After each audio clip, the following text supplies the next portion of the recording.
지난주는 우리가 신앙생활의 최종 목적인 사랑에 대해서 말씀을 하셨다면 이번 주 말씀은 하나님의 용서에 대해서 말씀을 하고 계십니다. 자, 그래서 이번 주 주제를 이렇게 잡았는데요. 용서받고 전파하자라는 것을 이 주제로 각절 말씀 나누는 시간 가지도록 하겠습니다. 좀 길죠. 9절 말씀 먼저 함께 읽도록 하겠습니다. 이것을 알라. 곧 율법은 의로운 사람으로 인해 만들어지지 아니하고 오직 법을 무시하는 자와 불순종하는 자와 경건치 아니한 자와 죄인과 거룩하지 아니한 자와 속된 자와 아버지를 죽이는 자와 어머니를 죽이는 자와 사람을 죽이는 자와 라고 얘기하십니다. 이런 자들을 위해서 이제 율법이 만들어졌다는 거죠. 자, 그래서 여기서 율법은 의로운 사람으로 인해 만들어지지 않았다라고 얘기를 하는데요. 그 전주에도 우리가 나눈 것처럼 율법은 죄를 깨닫기 위해서 만들어졌습니다. 그 어떤 곳에서 설명하는 걸 봤더니 율법은 의로워지는 방법이 아니고 의롭지 않은 것을 보여주는 책이다. 이걸 얘기하더라고요. 아주 명쾌하게 얘기를 한 거죠. 그러니까 죄를 깨닫게 하기 위해서 분명한 그 목적으로 만들어진 것이다. 그러면서 이제 그 죄를 깨닫게 하기 위한 예들을 듭니다. 그러니까 법을 무시한다는 건 당연히 율법을 무시하는 자를 얘기하는 것이고요. 불순종한다는 것은 하나님께 불순종하는 자를 당연히 얘기하는 것이고요. 그리고 그 위의 것들을 쭉 얘기하는데 하나님의 존재를 사실은 믿지 않기 때문에 그게 죄죠. 죄가 믿지 않는 것이 하나님의 존재를 믿지 않는 것입니다. 그러니까 하나님께서 나를 보고 계신다는 걸 안 믿는 거예요. 그러니까 이제 이런 잘못들을 저지르는 것인데 이런 자들 때문에 율법이 만들어진 것이다 라고 이제 바울이 얘기했다는 것이 9절의 의미가 되겠습니다. 자, 그래서 9절을 이렇게 정리할 수가 있겠는데요. 율법은 의로운 사람 때문에 만들어지지 않았고 율법을 무시하고 하나님께 불순종하며 건건치 않고 죄의 열매를 맺으며 거룩하지 않고 속되고 아버지와 어머니와 사람을 죽이는 그런 사람들 때문에 율법이 만들어진 것이다 라고 얘기했다는 것이 9절의 의미가 되겠습니다. 자, 그리고 이어진 이제 10절 말씀 우리 함께 읽도록 하겠습니다. 음행을 일삼는 자와 남자와 더불어 자기를 더럽히는 자와 사람을 납치하는 자와 거짓말하는 자와 위증하는 자와 그 밖에 무엇이든지 건전한 교리에 역행하는 것으로 인해 만들어졌느니라 라고 말씀합니다. 지난주에도 이거 예를 들었었죠. 남자와 더불어서 자기를 더럽히는 자, 그 동성애자를 이야기합니다. 그리고 거짓말하는 자와 위증하는 자가 마지막에 나오는데 여러분 여기서 한 가지 주목하셔야 될 것은 그 앞에서 아버지를 죽이고 어머니를 죽이고 사람을 죽이고 동성애를 하고 사람을 납치하고 이런 참 끔찍한 일들을 저지르는 이런 사람들과 거짓말하고 위증하는 것을 동급으로 여기신다는 거예요. 이 모든 것들이 이런 것들이 다 같은 급이다. 그러니까 결국은 율법을 어기는 것이다 라고 말씀을 하고 계십니다. 자, 그리고 여기서 이제 건전한 교리에 대해서 10절 하반절에서 말씀을 하시는데 이 건전한 교리는 바울이 잠시 후에 11절에서 자기가 이제 복음을 맡았다라고 얘기를 하거든요.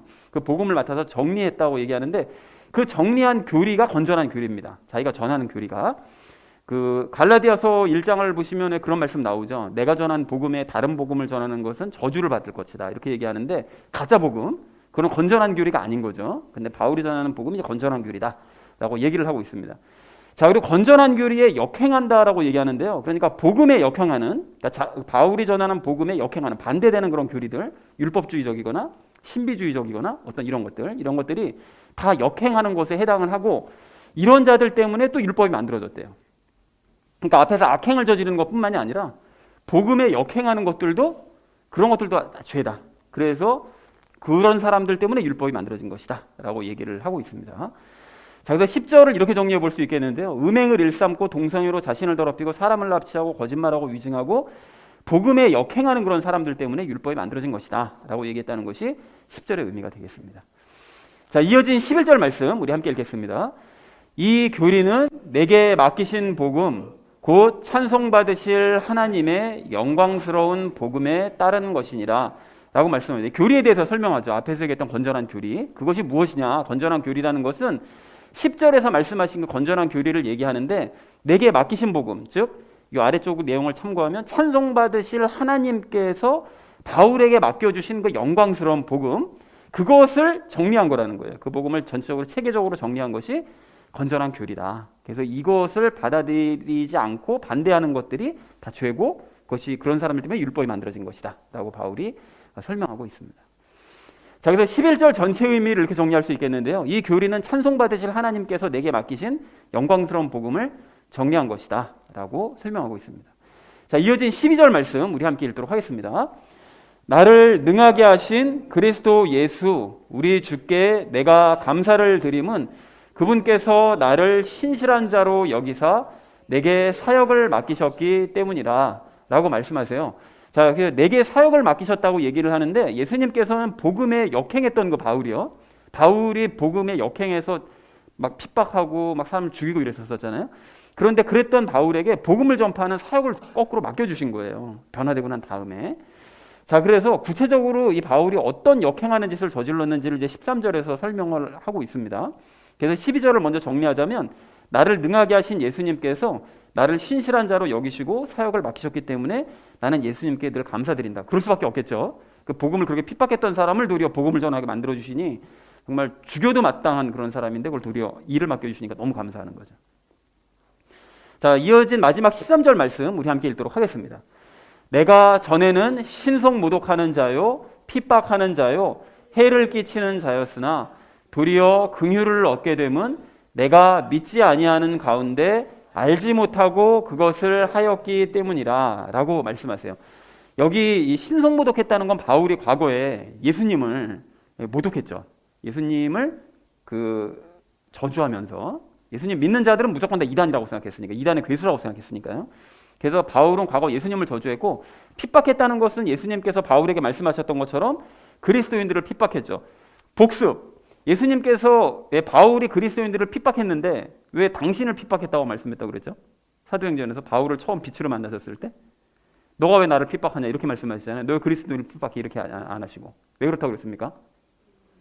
그리스도인들 안에 그렇죠. 연합해 있으니까 그리스도인들 안에 예수님이 계시니까 그리스도인들을 핍박하는 게 곧 예수님을 핍박하는 거죠.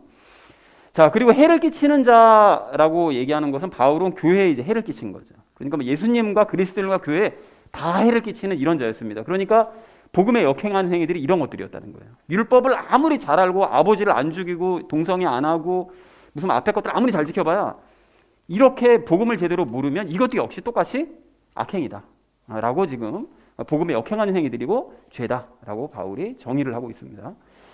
자, 그래서 이 하반부 말씀을 먼저 드리자면 바울은 예수님을 믿지 않을 때 이게 아무것도 몰랐기 때문에 이런 악행들을 저질렀다고 얘기를 하고요.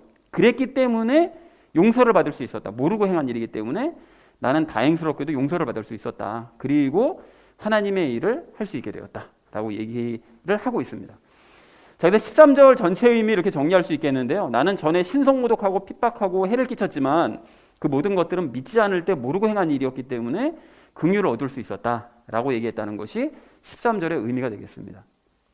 자, 그래서 오늘 본문을 이렇게 정리해 볼 수 있겠는데요. 율법은 의로운 사람들 때문이 아니라 율법 무시하고 하나님께 불순종하고 경건치 않고 죄를 짓고 거룩하지 않고 속되고 아버지와 어머니와 사람들을 죽이고 음행을 일삼고 동성애 행하고 사람을 납치하고 거짓말하고 위증하고 건전한 교리에 역행하는 그런 사람들 때문에 만들어진 것이 바로 율법이다 라고 얘기했다는 것이 10절까지 내용이고요.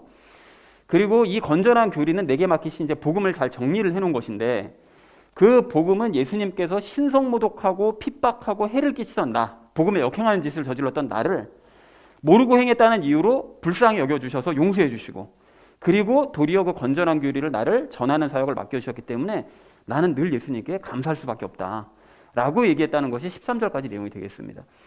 자, 그래서 사실 내용이 이렇게 어렵진 않은데 쉬운 말로 다시 한번 짧게 정리를 하자면 이렇습니다. 율법은 온갖 악행을 저지르는 사람들과 복음에 역행하는 사람들이 두 가지죠. 온갖 악행을 저지르는 자들, 복음에 역행하는 자들, 이들 때문에 이제 만들어진 건데, 그리고 바울 역시 과거에는 몰라서 복음에 역행하는 삶을 살았지만 예수님께서는 그런 바울을 불쌍히 여기셨고 복음을 전하는 사역자로 만들어 주셨다라는 것이 이제 오늘의 내용이 되겠습니다. 뭐 어렵진 않죠, 오늘 내용이. 자, 그래서 우리가 이제 적용 시간에 세 가지 이야기를 오늘도 나눌 건데요. 그 첫 번째는 용서에 대한 오해에 대해서 우리가 이야기를 나누고, 두 번째는 용서받는 방법과 삶에 대해서 이야기를 나누고요. 마지막 세 번째는 본업에 충실한 삶에 대해서 이야기를 나누도록 하겠습니다. 그래서 오늘의 그 결론이요, 용서받고 전파하자라는 것을 주제로 나머지 이야기는 삶에 적용시키면서 함께 이야기 나누도록 하겠습니다.